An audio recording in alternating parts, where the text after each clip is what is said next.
What's up, everybody? Happy Sunday. Hope your all day is going well. Hope your day is going beautiful in all this crazy weather. It's still a glorious Sunday. In the church, it would say, it's the day the Lord has made. Let us rejoice and be glad in it.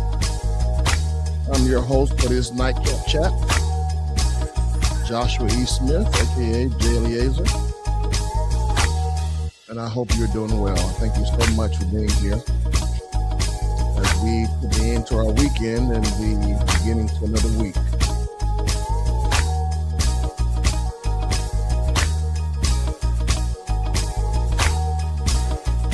Cannot wait to get into our conversation and see where it leads us. As always, it's beautiful to talk to people, hear their mind, hear their opinions, hear their disagreements. As long as we're talking to each other and being respectful, which for the most part we have been. So, as everyone else trickle in, please, if you don't mind, if you are here, name in the comments. I want to speak to you personally.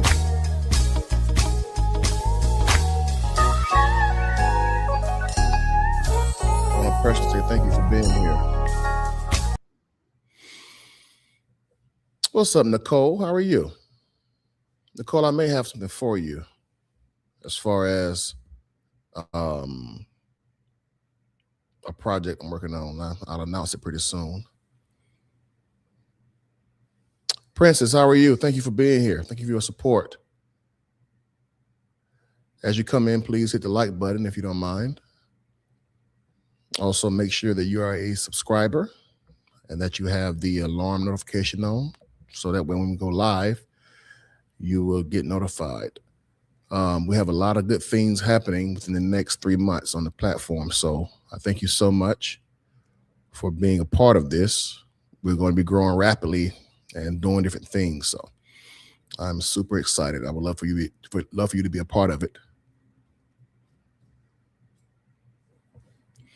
Jump right in. Hope everyone's day was going well. Mine was pretty good. I know the Oscars on tonight, so it might be some laggers or some people catching replay, which is fine. But good luck to Sinners. Good luck to a couple other movies that I love.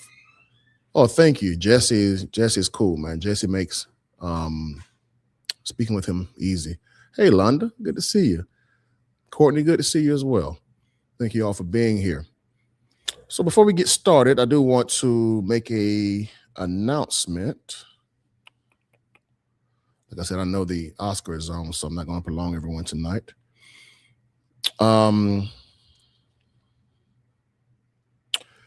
It is, let me fix this problem. Yeah, it's backwards. In the review. Anyway, it'll be all right. The Complex Shelf Society Patreon is now active. It is now active. So in the comments at the very top, I've listed the link. It's free for a week plus another month. So please go and subscribe, go and join. That is where we're going to be exploring everything from music to movies to TV series to old movies and everything in between. So we're going to have a good time over there. We'll have more freedom over there. On the main platform is where we're going to be discussing books and kind of going through books methodically, But over there would be more of a panel discussion, and you all showing me artists, different things, and I'm showing you all different things. So please go subscribe. Like I said, the first month is free, plus an extra week, I think. But we would love to have you as we build this platform. Also, and Nicole, I want to use you on this. We have what's called, if it comes up, there we go, Saints Only, right there. As many of you all know from my commentary on other platforms, I'm a church boy. I've been my 34 years in the church. As a matter of fact, my mother almost had me in the back of our church. So I've been close to this thing. And one thing that kind of upsets me is the disrespect, not only because of commentary, no, because things are needed to be said, but the disrespect as far as people actually hate the church and they want to tear it down and kind of make it obsolete. Well, I'm a firm believer the church is needed. It just needs reforming. So Saints Only would be a panel discussion, a panel style platform where we give a commentary on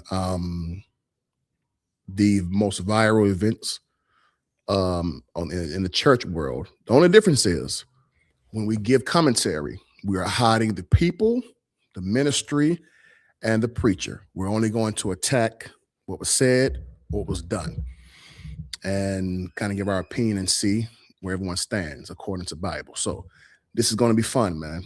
Looking in the next couple of weeks to start this. I'm getting a panel together to where we can have the same panel for the most part, along with guest ministers and guest church officials. So I'm so excited about this. I call it Saints Only because I'm noticing a lot of people are giving commentary about the church who has never been a part of the church, or at best is very hypocritical and lukewarm members. So I want this to be a panel where only members who support, who attend, who grew up, who still believe in the church come to have discussion. Hence our motto: love the church, protect the church, reform. Love the member, protect the member, reform the member. So I'm excited about this. And if you notice in the art here, we have the Holy Bible and church history and the membership roll. All three are important. All right. So I cannot wait, man. I'm hyped about this. So if you want to recommend anybody, let me know. Joshua at complexmindmedia.com. Joshua at complexmindmedia.com. And on this platform, we will have different segments. I do want to get ministers and church officials to kind of give advice and interviews and, kind of just make the gap between the old church and the modern church come together. So I am super stoked about this, y'all. All right. But so that's Patreon, Complex Shelf Society. And then we have our Saints Only church commentary. All right. So let's get into our video tonight. Last night, Jesse and I did a panel. Well, kind of just an impromptu live, and something came up that I thought about today, really. So in Baton Rouge, we had a very heinous crime. A 20-year-old guy, mid-20s, raped a 94-year-old woman. And I've been saying since I've been in Louisiana, but pretty much been an adult, a great many of us, not only black but white, all over this country, need to be removed from our society. Someone emailed me this morning rather, about my comments and what does separation looks like, and how as a minister, I am pushing for someone to be, excommunicated from our community. Well, I want to share this video and listen to the details if you don't mind. All right, let me figure out how to do this. In my desire to become as professional as possible with this, I'm learning different tricks, but there's a billion different programs going at one time on my MacBook.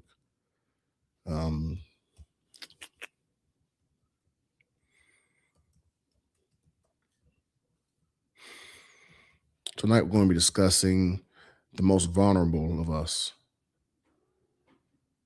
Friendly WBC investigative unit tonight. Sorry about that. All right. Let's go here. Listen to not only the heinous act that was committed against this young lady, this woman, but also listen to the background of the guy too. All right. unit tonight. New details of the brazen daytime. Can y'all hear that? Grandmother in her 90s. Newly found arrest documents say the victim was sitting on the front porch with the suspect chased her into the carport where he attacked her. 22-year-old Jeremiah Taylor was arrested for that attack, allegedly with an overwhelming amount of evidence, including video against him. Can y'all hear that? There we go. Unpunished despite an alleged disturbing pattern of behavior. Sylvia Michael, the WBRZ investigative unit tracked down two women, one who claims to be another victim of Taylor's and another who says she came terrifyingly close. The suspect is Jeremiah Taylor. I'm going to restart it, but I will increase the volume. Sorry about that.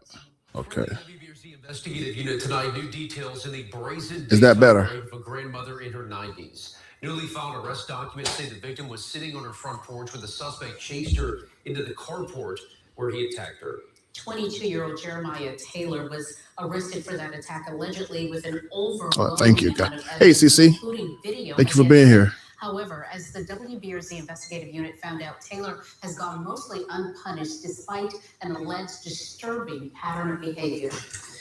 Sylvia Michael, the WBRZ investigative unit tracked down two women, one who claims to be another victim of Taylor's and another who says she came terrifyingly close. The suspect is Jeremiah Taylor. That he does have a previous criminal history. Emphatic words from a 22-year-old who we found out has been arrested for rape more than once. On Friday, So the first part is raped and have been arrested for essaying someone more than one time. I want to talk about protecting the vulnerable tonight. And this can go in so many directions as far as who is vulnerable and why there is a lack of protection for them. This young man has been a problem for a long time. But because the right one wasn't, I guess, exposed, or the right truth wasn't told, he got away with it. Silence, I do believe, is condonement. And hey, what up, Jesse? And in our church, in our community, in our culture, in our neighborhoods, a lot of us have overlooked things, hoping someone else will speak up. Well, what happens when that person keep going, harming people? Hey, Jacqueline, thank you for being here. If you don't mind, you coming in, hit the chat, please. I'm sorry, hit the like button, please.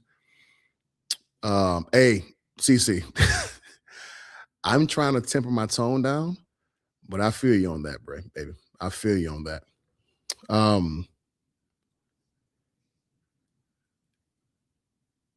Why is it that in our community, we keep quiet about things?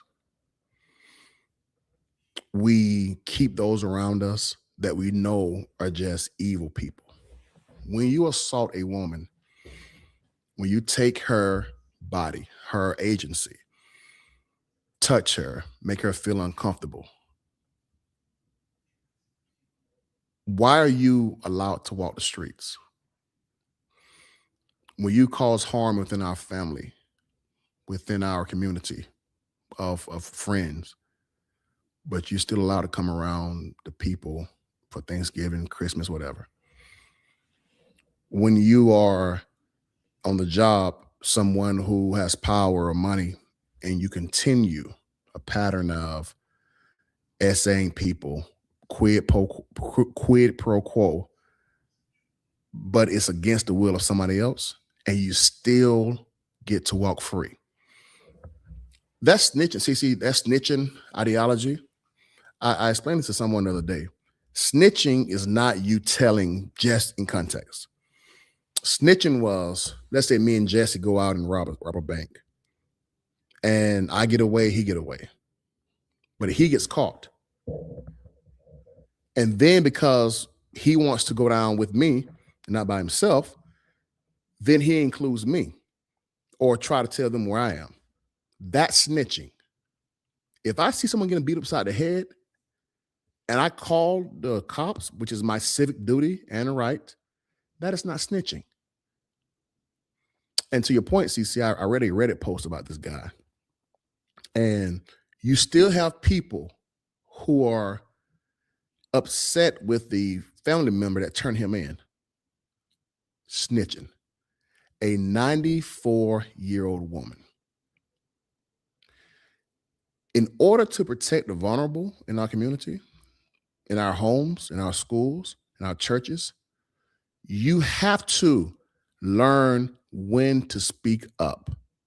You and I, we have to learn that. We can't be so busy and then become shocked when it becomes to this level right here. Let's watch some more of this. Rouge police arrested Jeremiah Taylor for assaulting and raping a 94-year-old woman in her driveway in the middle of the day.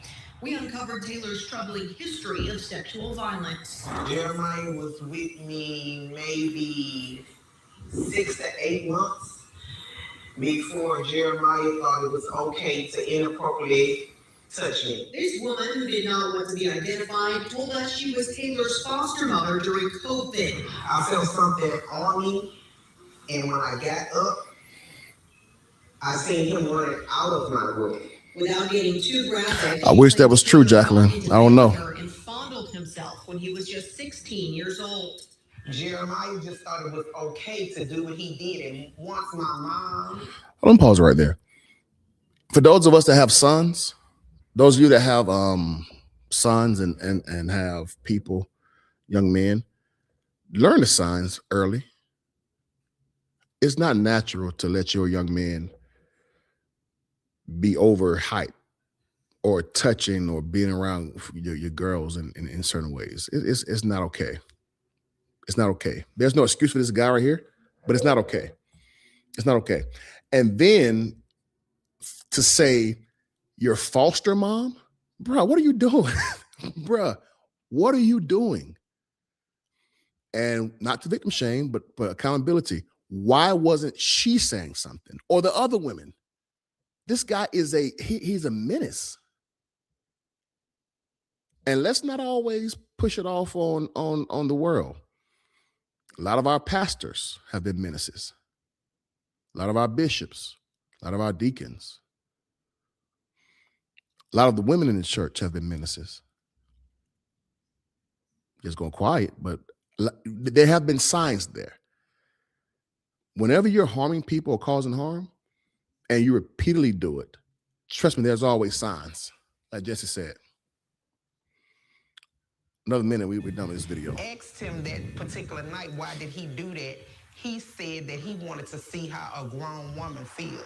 She says she did press charges, but also told us she believes not much happened legally in his case because he was a juvenile at the time. Taylor faced a similar outcome when police charged him with raping a family member in 2024. Charges in that case were dropped. So we have the foster mom in 2020 during COVID. Then we have a family member. Then we have some others in between who have not come forward. Then finally, a 94-year-old woman who lived her life, for most of witness accounts, have been a good citizen in this country. 94 years old. I'm done with this. Know the signs. Please, know the signs. Both in your house and around you, know the signs. Yesterday, my son and I and my daughter, we had a family day, and we went to the park, and they had some stairs. On my son is 3. He had some stairs on the side of the play area to go up into the slide. And the girl was trying to climb, the 5-year-old girl. And my son, did I lose you?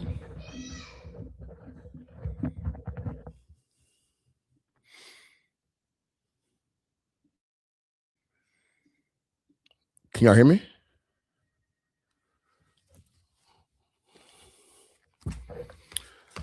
Can y'all hear me? Give me a 1 if you can hear me, please. Because my headphones just went out. All right, gotcha. Well, I guess I'll keep talking about headphones. My son was pushing up the girl, and he had his hands on her bottom, pushing. I said, no. We're not doing that. I'm not doing that. And the mom thought about, no, it's okay. But I said, ma'am, it's not that I think he's being a perv, or I think that he's being, intentionally creepy. It's that I don't want him to even be comfortable putting his hands on a woman like that, on a little girl like that. My whole point is, especially when we have so much around SA, which needs to be said about, talked about. We have to teach our boys that things we might have overlooked in the past isn't being overlooked now. 1 minute, please, if you don't mind. Let me get my headphones because I hate not hearing myself.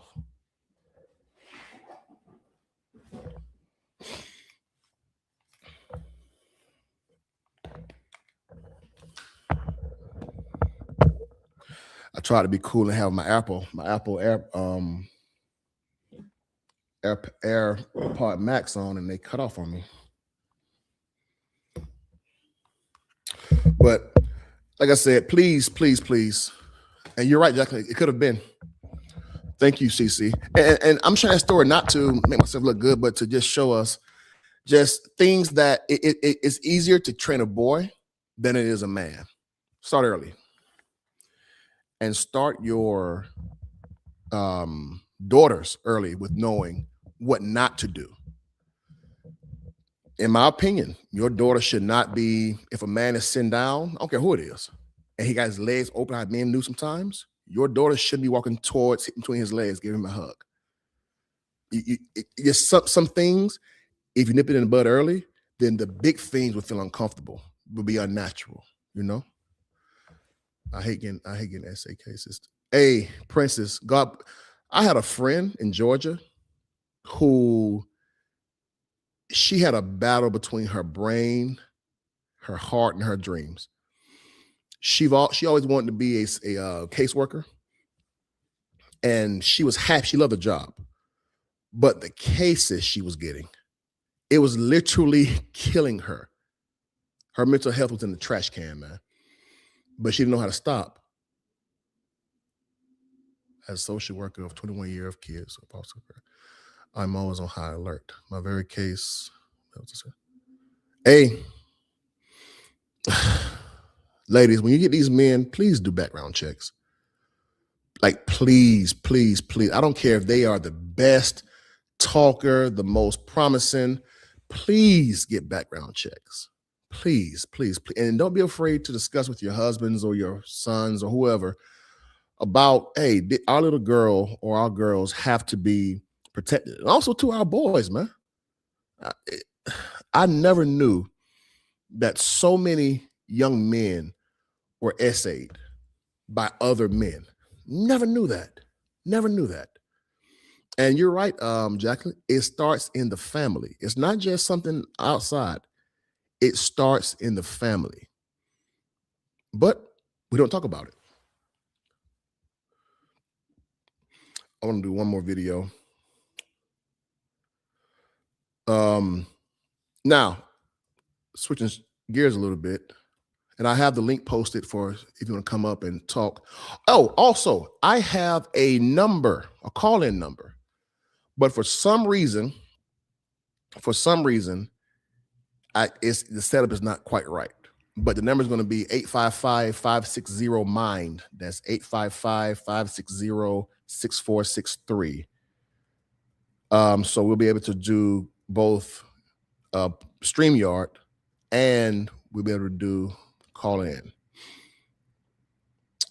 So I thought, now, I never did this. I never was party to this, nor was I ever going to allow myself to get caught in this kind of trap. But I have heard of this before. I have heard of churches requiring or asking for W-2s or income taxes to verify you're paying enough taxes. Well, I heard about it from people who are officers in the church. So, and it wasn't always,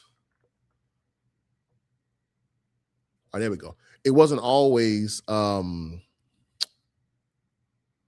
a requirement. It was, hey, we know you work at the bank, but you're only paying $2,000 a year in taxes. So if you don't mind, if you want to remain an officer in this church, please bring your W-2s up to verify it.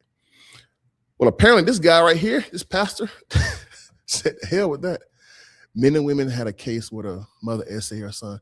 Hey, so going back, what is it with these teachers now and these young boys? Like, it was when I was in school, it was always the crazy Midwest teacher. I'm not going to describe her, but that was messing with a 12-year-old, 13, 14-year-old boy. It's now these young teachers, and they aren't ugly. They are beautiful, but just full-blown relationships. And I've heard about at least 6 cases this year. 6 cases. Princess. Hey, me neither, Princess. Me neither. Now, once again, like I said, if I was a officer in the church and that was a requirement, I would consider it. But just a lay member, nah, I probably wouldn't do it. Let's see what this is about.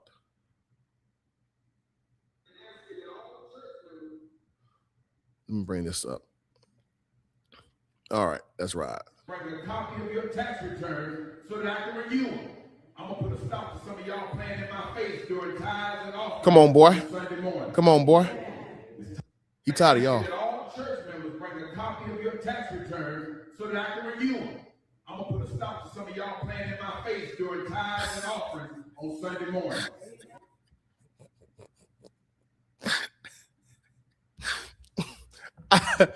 I hadn't watched that. I've seen people commenting on it, but I hadn't watched that. Rev said he tired of y'all playing in his face. Hey, we finna put in all this mess. We finna stop this. Bruh. All right, let's have a conversation. I got a W-2, my 13. Watch you. Hey, that's funny. CC. What up, Mark? Good to see you, baby. Hey, Nicole, that man said enough is enough. You hear me? Enough is a doggone enough. Now look, I have been on 2 church staffs, one as an associate pastor and one as a minister. Never on the trustee board, never behind the scenes, but I have seen how some of y'all play with God and his money. All right. Now let's be real. Let's be real. Some of y'all so full of it. I'm not going to do it here tonight, but I have a teaching on tithes and how it's often mistaught. However, when you join a church, and they ask you, at least in my old church, we used to do this. Do you agree to follow and abide by the regulations of this church? Yes. The Christian faith? Yes.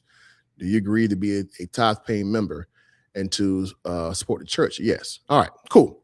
So this isn't, someone misquoting scripture. This isn't someone misrepresenting the Bible. This is something you agreed to, agreeing to a dime for every dollar you make, all right? I have seen where people drive the best cars, always going somewhere every 4 or 5 months, and literally have $18 a year on the roll. Not exaggeration, that's real. $18. What do you do with that person right there? How do you grow like that? How do you make church an experience like that? How do you build? How do you have vision? How do you give to the community? How do you hire staff when there is no accountability? So I want to know what y'all would do if you are a pastor who the church put it this way. Let's say you all just built a nice church. It's $1 million church, okay? It's just not hard to do nowadays. It's not something that's grand nowadays. People were giving before. Now there's nothing. Giving is down. The economy is down, but you know people have jobs. How do you handle that? And this one of the reasons why I don't want to pastor, because I don't know how I would handle it. Number one, I don't teach tithing. That's first thing. Number two, I don't believe in guilting the people.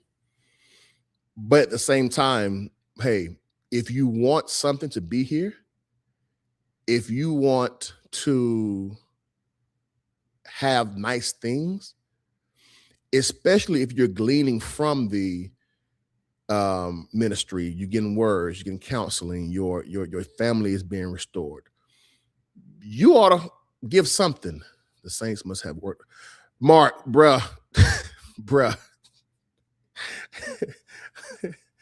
that man said, stop all this mess.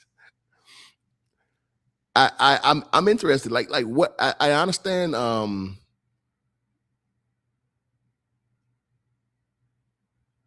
Why you mixed, Princess? Why you mixed? I am too. I am, like I said, I've heard of this in the back. I've heard of this, so I'm not shocked as some are. You know how sometimes we take things we hear about the church and just overhype it because it's abnormal to the secular world. But hey, the synagogue has this. I don't know if the mosque have such requirements, but the synagogue, hey, you can't be an officer, you can't be a respected member of the synagogue and you don't give. No, we're not doing that. No. And there are churches that will sit you down and or put you out. And they aren't all bad, you know? We agreed to these when we joined these churches. I remember when I had just become an associate minister, and my giving was down. Hey, the recession that just hit. Well, it had been in making, but it was in the jobs weren't plenteous. I said, hey, Doc, I can't afford to pay tithe, man. And he said, you know what? You're the first one to be honest with me. The first one. No. He said, what you're going to do is when you preach, you're not going to preach about tithe because now you're a hypocrite. All right. And you're not going to get a check when you preach because you haven't put anything in. That was our deal. That was our deal. The Bible said to give freely from the heart, to pay tithe by choice, have been blessed. Hey, let's deal with that. No, Mark, Jesse, let's deal with that. If you are tithing or giving and you're doing it begrudgingly, whatever blessing you thought you were going to get, just is going to keep the money because you ain't getting it. God sees the heart. He wants you to do things not out of spite, but because you're doing it as a blessing and as a worship to him. So that's very important. However, he passed me begging and doing it. Hey, 19 T Fair, 19 T Fair, you're right. It's not, we have clumped everyone in this one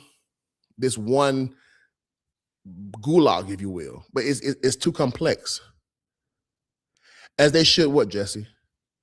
Some of the custom in Jewish faith. Hey, now, Mark,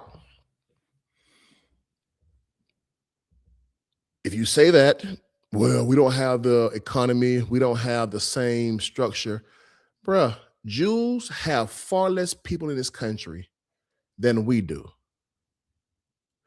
The synagogue down here in Baton Rouge is so massive. It's so beautiful. I mean, it's sprawling. They have their own Jewish school on campus. It's not about I'm giving $10,000 a year, you giving 40. No, it's about being consistent, having pride in something, having pride in what you feel. Hey, I have ownership in this. I want to look good. I want to feel good. And you know what? Even our foreparents would say, I want my pastor to look good. So I'm going to give him a new car. We're going to buy him that ring, that suit. Because why? He represents us. Well, our church, our community, our social outings represent us. it's expensive to attend some of these churches. Hey, now, Jacqueline, I do agree. Now, that's a good point. That's a good point. If I were a pastor, I wouldn't have church, an anniversary. I would do a member appreciation every year and call it that. You're already paying me, so we good. All right. If you want to bless me privately, whatever, but I'm not doing an official one. Now the church conference. I disagree with you on that one because I'm a firm believer the church should be the nucleus of the community. As far as from the church flows education, flows a good citizen, flows everything else. In order to be excellent and do things in the spirit of excellence, I have to know how. So if I have a choir, they will be in workshops. They will have people come in to teach, to better train them. If I have trustees or people who are running the business of the church, as far as franchises or actual businesses, they're going through workshops. That cost. I want families that are thriving, because if the families are thriving, the church is. So I have to have conferences about marriage, how to have a good marriage, or conferences about family, or how to be financially stable. Like those things, when they are advantageous to the person, the family, and the church, they should happen. All of these fake conferences that you get nothing from, nah, we ain't doing that, bro. We ain't doing that. And then pastoral support. Why isn't a pastor being paid out of the church money? So we raise $100,000 a year at the church. That should cover budget for everything from salaries to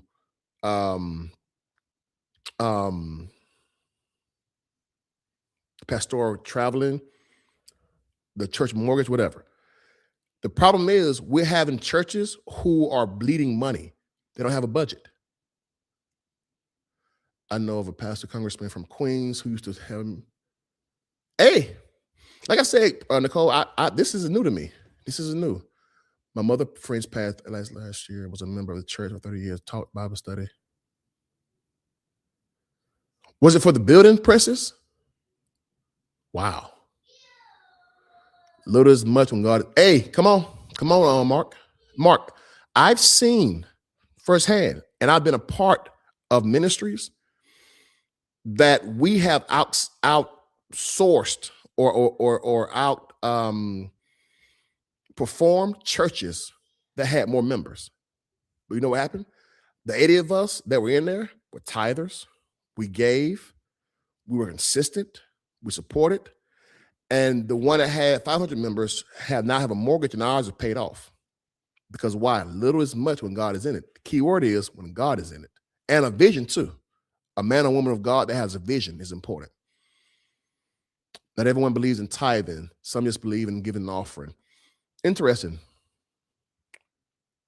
Londa, in your experience, do the offerings exceed the 10% normally, or just it's free will? Good point, though. They are dead as they should be.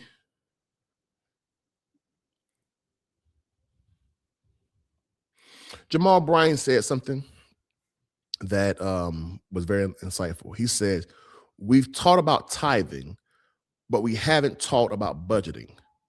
And that goes both for the church and for the family.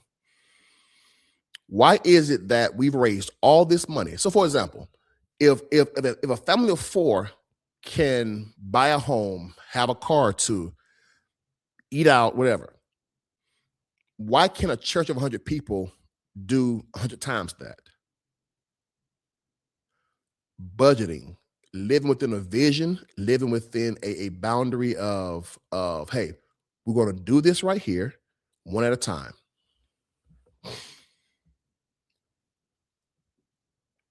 And then I'm able to say, hey, 10% of everything I receive goes to the community. No matter what, I'm going to give my 10% to the community at the church. The pastor gets a set salary, the mortgage is paid, and we can save and hopefully build and progress. But it's about budgeting.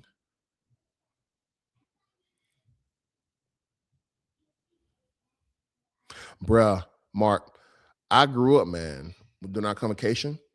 We would have these workshops from like 9 to like 7.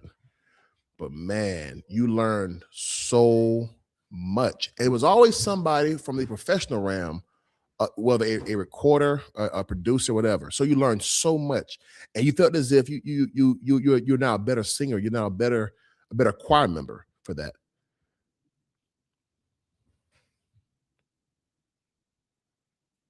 I am so sick of these pseudo conferences. I am, because the conference now is a money grab. So, for example, I'm going to bring in Bishop A. He's going to charge me $10,000 or $1,000. He's going to require a flight, a hotel. The building's going to cost me $1,000. Okay, then light, secure, whatever, another $1,000. I'm gonna charge the people $10, but I'm gonna raise $5,000, so I'm gonna pocket $2,000. That's now, I heard it firsthand. That's how conferences are now set up. To where the back end, how much do I make? And the more I want, the bigger I go. It's not about what are we doing. It's not about what perks are the people getting. It's not about are they coming and leaving the same way. I'm gonna say it. I've had people who've gone to a Kojic convocation and got nothing from it. All the money of traveling, hotels, eating out every night, nothing for it. Nothing.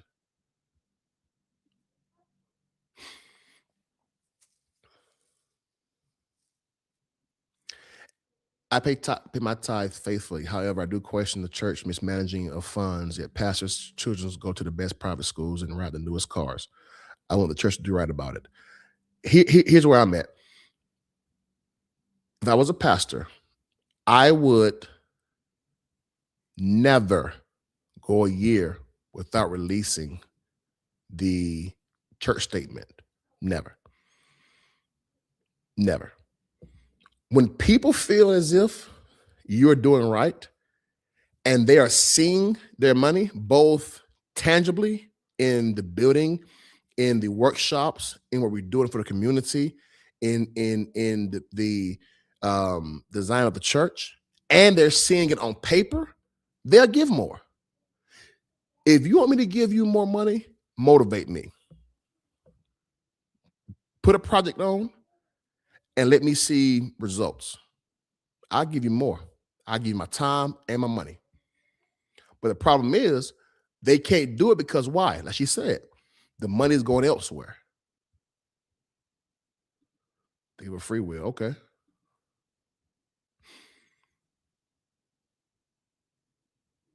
Mark, it's not that I don't think, I see your point. I don't think that it's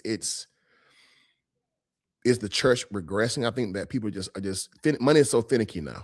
Money is so finicky. So you have those who are just not scared at all, who all they do is preach about money. Then you have those that are trying not to offend or come off as that prosperity, that money hungry preacher, and they abort the title. Giving is a blessing. Giving has its benefits. It's not bad. It's who you're giving to and why they're receiving. That's the issue. I agree, Mark. The prosperity teaching in the late 90s, early 2000s messed up that. You're right. You're right. If you want to come up and discuss this, the link is posted and pinned in the chat. My church has a vision night. They are transparent as a fund of the church. Members are able to ask questions and give statements. To your pastor, to your leaders, amazing. And I'm willing to bet you, if I'm wrong, let me know. You are willing to give more and do more because why? The man and woman of God knows what they're doing. If you ever go on YouTube and watch some of these old prosperity sermons from like 04, 05, 96, 97, it's cringy. It's so cringy. However, that was the hottest thing in the church in that time. Because why? We all want something for nothing. I'm going to get in 10 grand of credit card debt and give a seed of $500 one time. And guess what? I expect God to wipe it all clean. We were sold that, and we sold ourselves this bill of good that we are not required to do anything except sow a seed, and God got it. Man, please. All right. I've been saying it my whole life, bro. I went to a district convention in Georgia one time.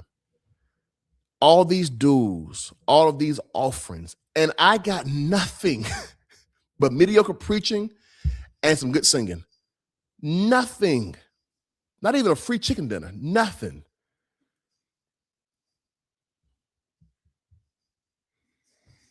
Hey, they're so finicky now, bro. So finicky.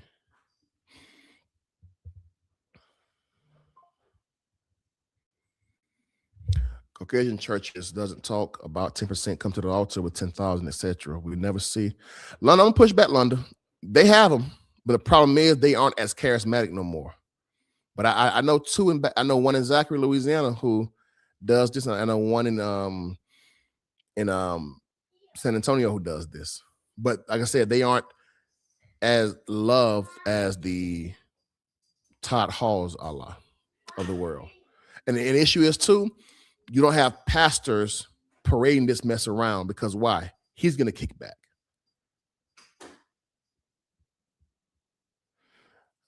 Let's shift gears a little bit. How do y'all feel about this war in Iran and these gas prices?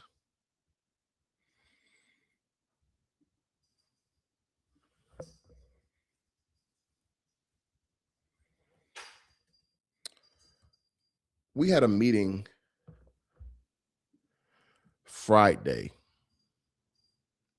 at work where we're having to scrap 3 major projects this year because of gas. The diesel prices are expected to hit $7 a gallon by the end of fall. $7 freaking dollars. Diesel was about $2.90 to $3.50 a gallon. $7 is definitely double. Here's why that affects you. Company A isn't going to pay that. They're going to tax it onto your groceries, our delivery costs, the cost of goods, and we're going to pay it. Look at this right here. Now, these are real-time numbers.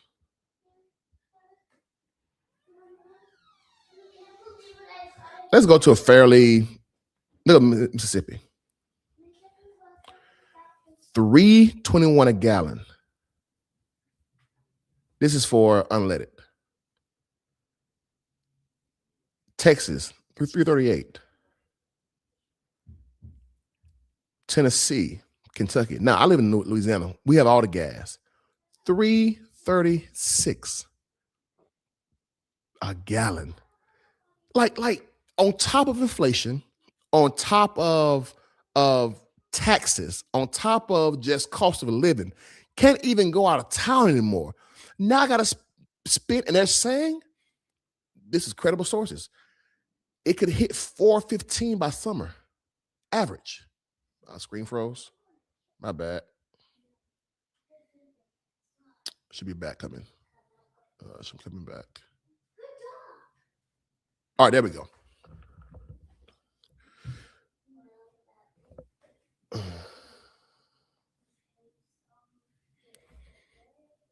Why is that, Courtney? Why are you paying high gas costs?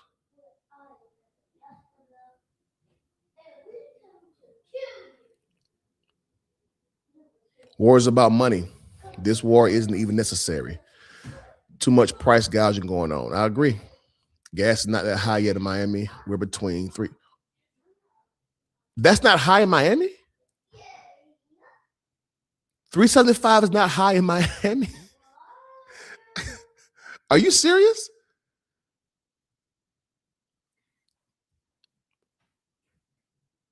$3.90. Y'all, we were paying $2.60 2 weeks ago. Yeah, $7 a gallon. Oh, premium. Gotcha. Okay. All right, money. All right, big money. That is back to stage.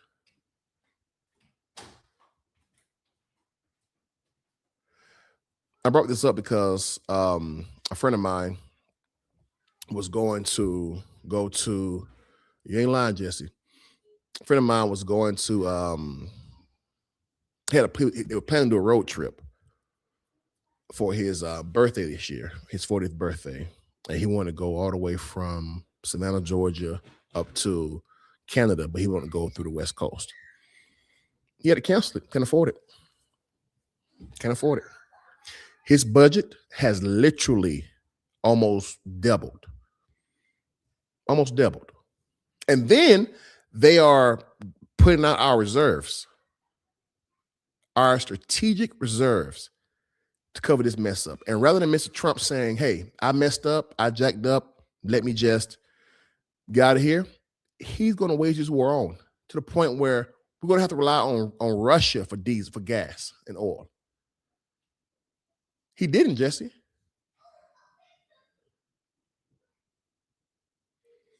So Princess, has it, to your comment, has it been this much since COVID or before COVID?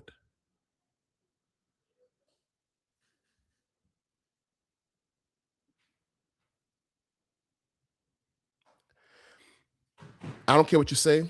I don't care how good their heart is. You can never expect a billionaire to understand our plight. Never.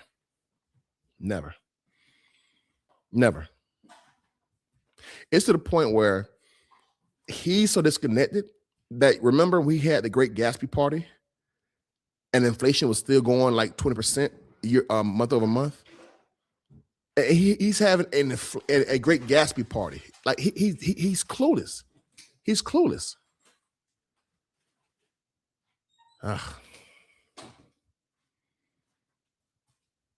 Hey, they're now suing Costco for so the president is announcing that he's going to give possibly refunds on the tariffs. And there's a lawsuit right now against Costco saying if you get the refund, you owe it to us, the people. I don't know if I agree with that, but I can't say that I don't.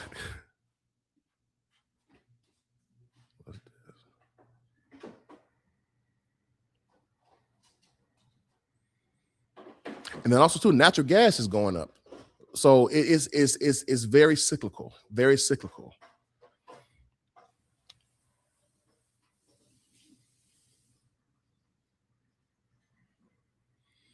And the worst part, Jesse, that his fans are the worst one, are the ones that can afford this kind of jump. Louisiana voted undoubtedly for Mr. Trump. Mississippi did. Oklahoma did. 3 of the poorest states in the union. And they're going to hit the hardest. And also, too, we have, remember, the rising cost of health insurance this year is going up. This is why we have to have conversations that involve, I might have lost, I might have gotten pushed to the side this cycle, but the fight must go on. The fight must go on. Because why? The people are being bludgeoned. Opal and Gail are morally centered, but they are, hey, Mark, wow, that's beautiful. They mean well, but they are so out of touch. Let's put this, in our terms. Let's say we have a decent job, can go out to eat whenever we want to. And the one time we can't, we feel like life is just over because why? I have to make food at home. We're out of touch. So imagine being a billionaire and worth over 80, 90 million. What causes you in your everyday life to have to worry about anything? People are begging you to help you because of your resources. Went to Sam's Club and there was no water, not one pallet of water. They were so out of so many items. Hey, you know why? Because of the cost of diesel. These companies now, so for example, in supply chain, let's say Jesse and Courtney run a food warehouse, right? The company goes quarterly or sometimes yearly contracts for a set amount. So I'm going to pay Jesse $85 a pallet, for example. Okay. So that price, when the fiscal year comes in, is already agreed upon. And his price is agreed upon the cost to get it to you, the cost to get it to me, the cost of making a product XYZ. Well, I don't expect to have such a grand jump in inflation, a grand jump on tariffs, a grand jump in diesel. And what happens is now I can't sell you this product at this price anymore. So now me, the buyer, is saying, hey, we agreed on $85. My customer is used to having a certain amount of money to spend on my product. I can't just overnight add $10 to it. So now there's a war. So now I make you a deal. I'll sell you less for a slight bump. So whereas you used to getting 20 pallets of water, you're only getting 10 now. That's why. And it's going to get worse. Remember, y'all, everything in this country comes on train, boat, or truck. 2 of those run off diesel. That's money.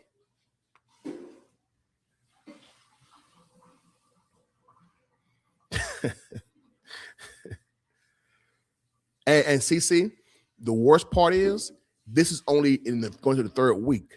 What happens when the Strait of Hormuz is clogged up for another month? And gas, you know what? How much is gas a barrel now? Let's see.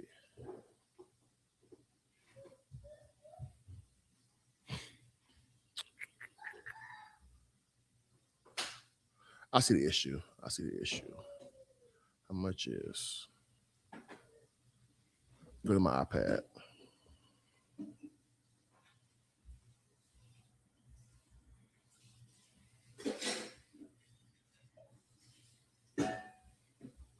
We're in week 3, and the leadership of Iran already said, if you stay here, it's going to be about $200 a barrel.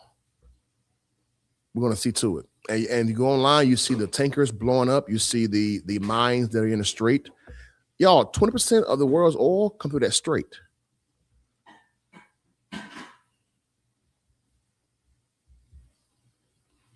Right now, gas is at 106. Oil a barrel is 106 a barrel. Imagine if it hit 150. What it's going to be like. And summer's around the corner. Food cost is horrible. I walked out of there with 4 bags. Hey, it's almost to the point where it's better to eat out than to just cook every day. But these restaurants are so, no problem, Sean. Glad you're here. Thank you for being here. But these restaurants are so just skimping you. There you go. There you go. Hey. So today we talked about the vulnerable and that clown who needs an axe in his head. That essay at the 94-year-old. We discussed showing your W-2s to be a member in good standing, making sure you're paying your tithes correctly. And then we discussing the rising cost of oil, which is a symptom of this Iranian war. If you want to come up, please. The link is in the description. I know the chat. I know it's Oscar night, so I won't hold you too much longer. Oh, come on, Jesse. You know, kill me about America. It's for you, Jesse. All of a sudden now we're pro Iran. Man, please. You think we oppress? The Black church is oppressive. You ain't seen no oppressive. I have a friend who's Iranian. Now he was never in Iran, but his parents are from Iran. And his mother has a scar on the inside of her forearm. And that is from her not having something ready for her husband. Not his father, but her first husband. And the guy stabbed her. And there was no consequences. That's Iran. That is Iran.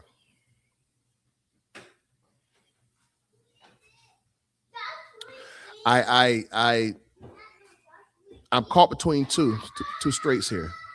The first one is we are literally dehumanizing Latinos here, who we claim are illegals, who we can't claim are criminals, who we claim are the scum of the earth.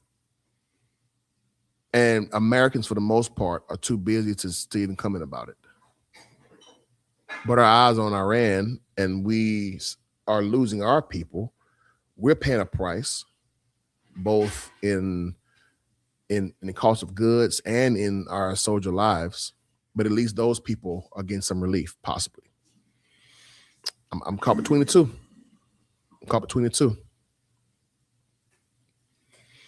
It's one of those things where I know he didn't have a reason to go in there.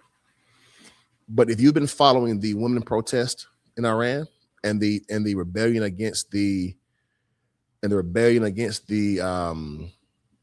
regime that are led by women throwing their hijabs down, refusing to cover their faces, willing to lose their life because I'm tired of living this way, to see Khomeini no longer in power is one thing that I will say is one benefit of it. And I hope that if there is any silver lining in this, that people are better off because of this.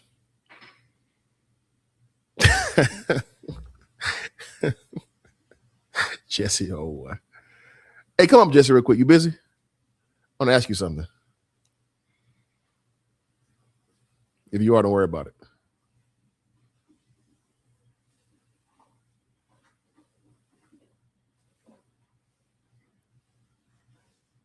What else y'all want to discuss? Anything else? I saw a notification. The guy from Sinners just won something. Sinners shooter Autumn Durrell Archipel becomes first woman to win cinematography Oscar. And that movie, man, is going to be one of the greats.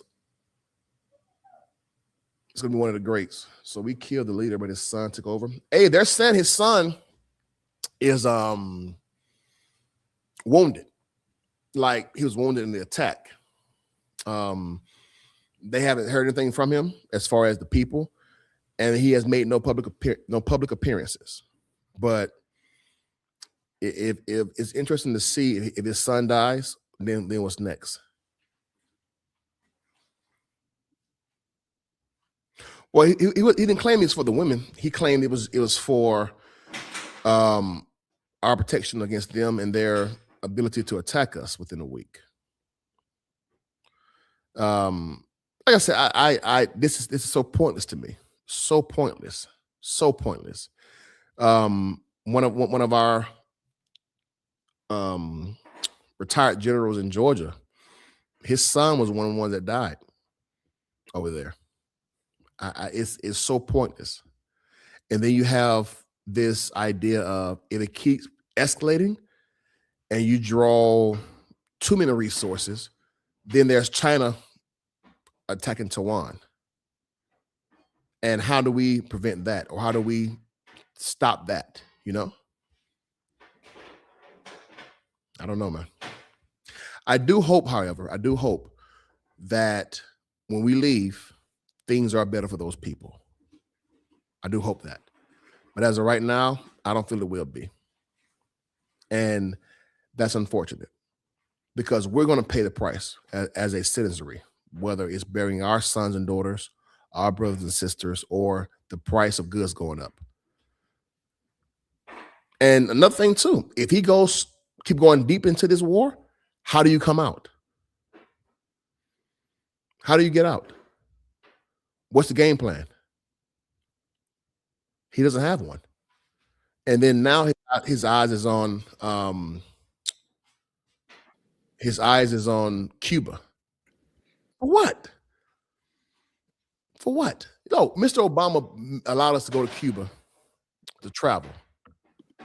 This clown come in 2016 and I'm sorry, 2017 and cancels that. What's up, Jesse?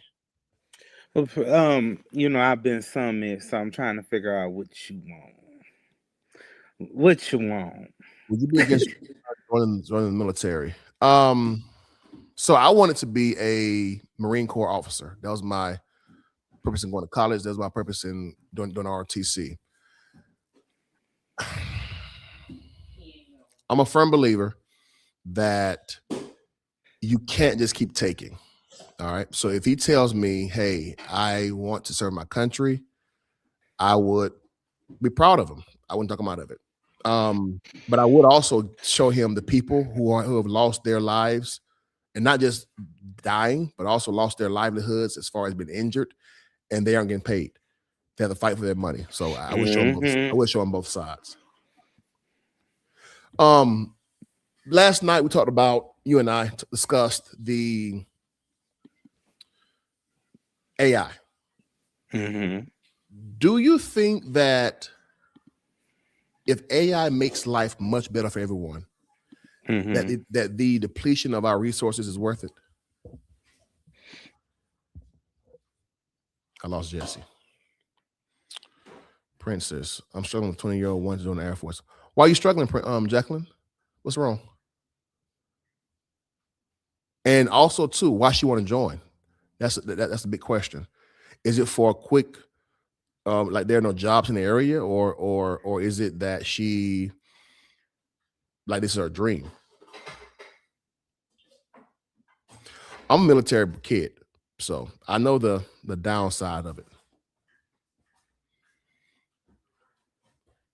My dad definitely paid a price for his service. Definitely.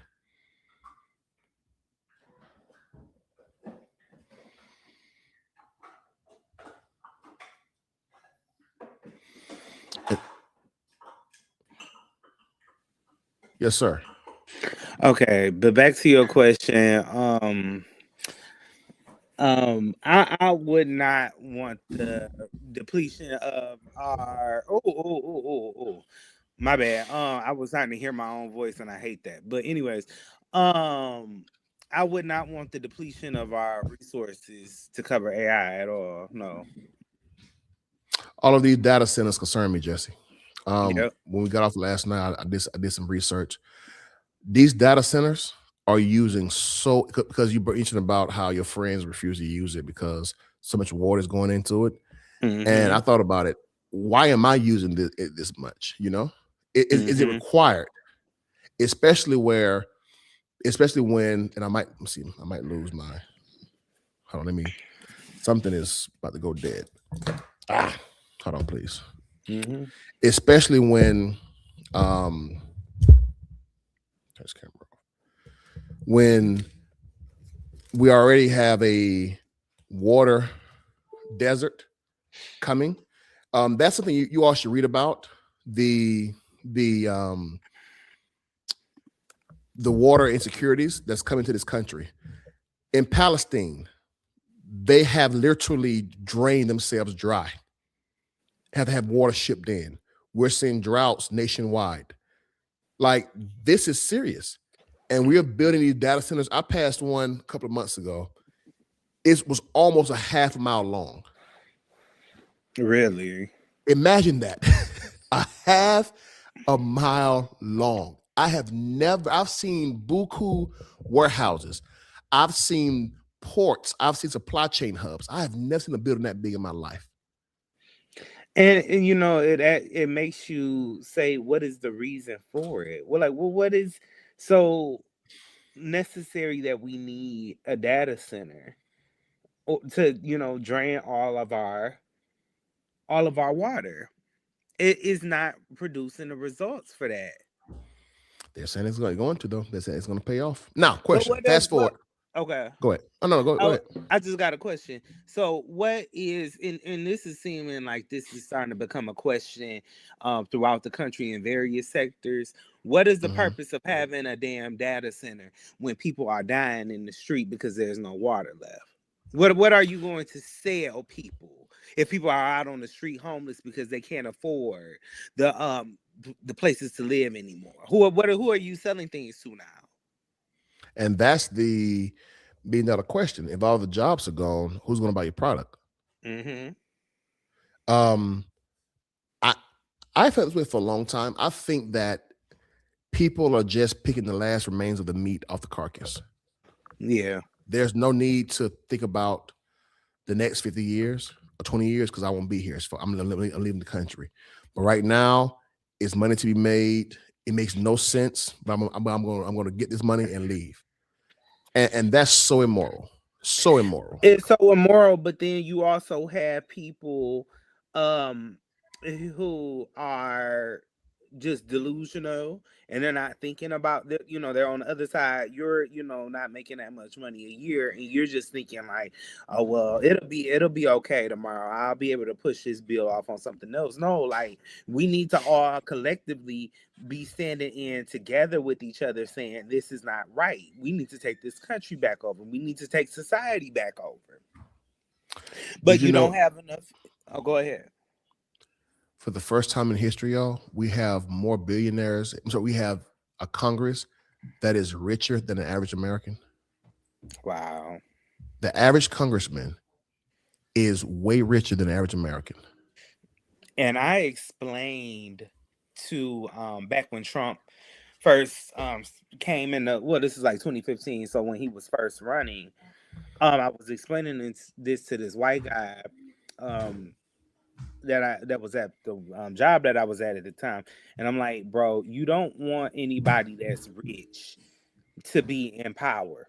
And then so he was like, no, he's a good businessman, blah, blah, blah, blah, blah. It wasn't widely known about his bankruptcies at that time.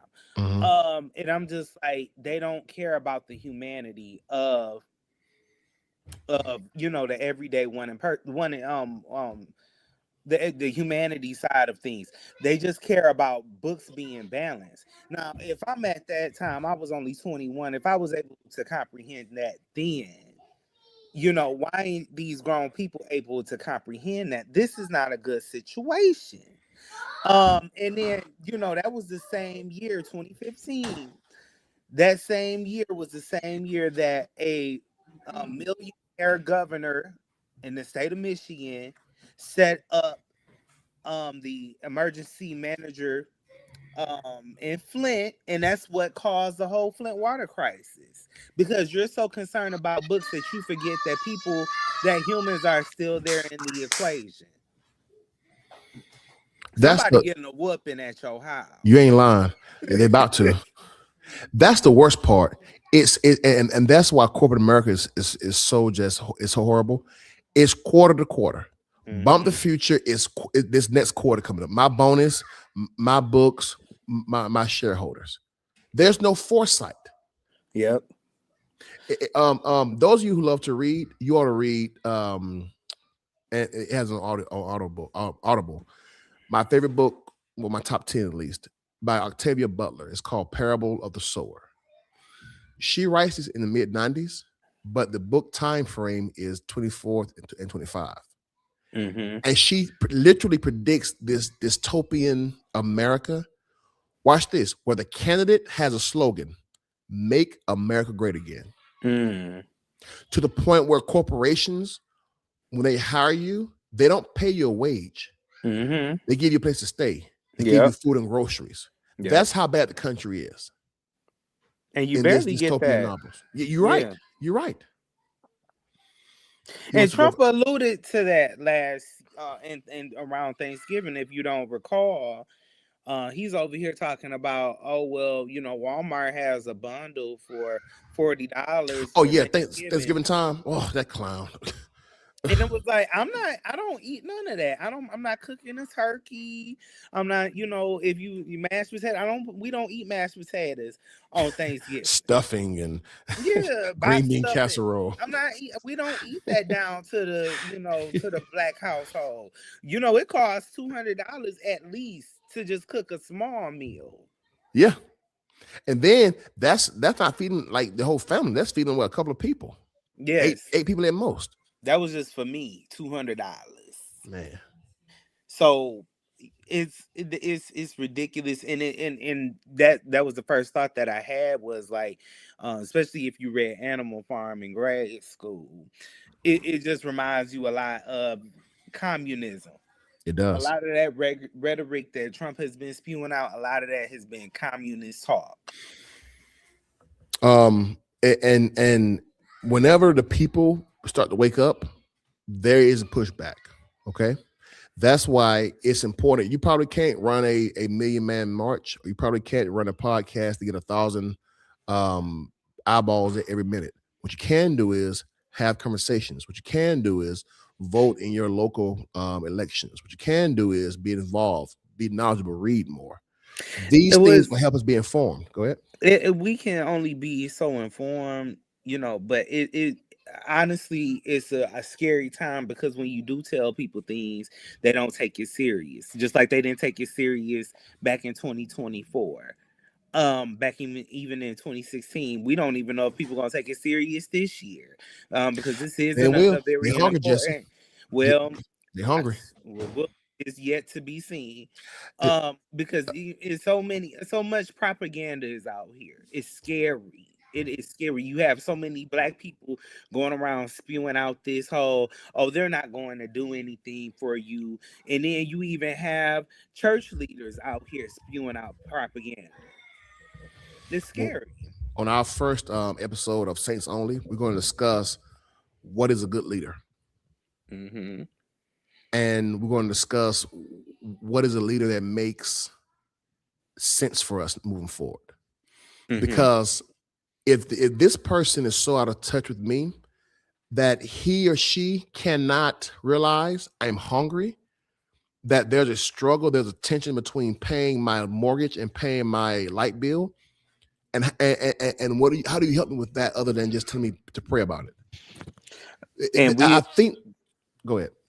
And we're going to definitely be roasting a particular pastor. No, we're not. Listen, Glenn, we will mention no names. We will mention no ministries. We were simply talking in generals, because Jesse already going at it. Yeah, tomorrow we definitely going to be, I'm talking about tomorrow, Monday. Tomorrow. Gotcha. We will be roasting pastors, as we do from time to time.